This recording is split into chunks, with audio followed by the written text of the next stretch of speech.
First up, Harvard Law School has made history, but not in the way you might think.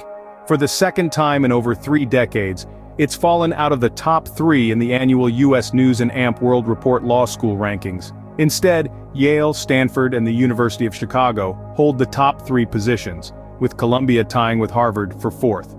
This shift is attributed to a slight decline in Harvard's peer assessment and graduate employment rate. In other ranking news, the University of Montana School of Law made the most significant jump, climbing 31 spots to rank 103rd. Switching gears, let's talk about the economy. Analysts are sounding the alarm, warning of market uncertainty due to a hawkish Federal Reserve policy and historic inflation.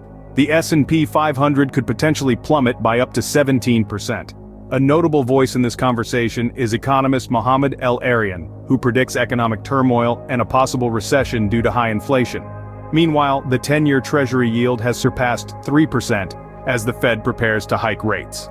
With recession risks on the rise, defensive play is the recommended strategy for investors.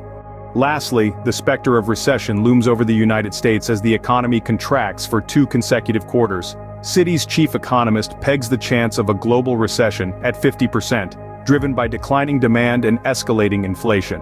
The threat of stagflation, high inflation coupled with low growth, is a pressing concern. Some economists argue the Fed may have to choose between tolerating high prices or triggering a recession. Despite these warning signs, there's a glimmer of optimism with the expectation that the Fed is nearing the end of its rate hikes.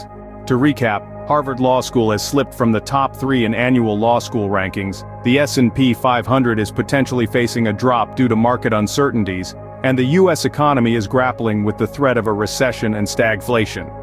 If you look KER content, like and subscribe, stay tuned for more updates, and as always, keep an eye on the big picture.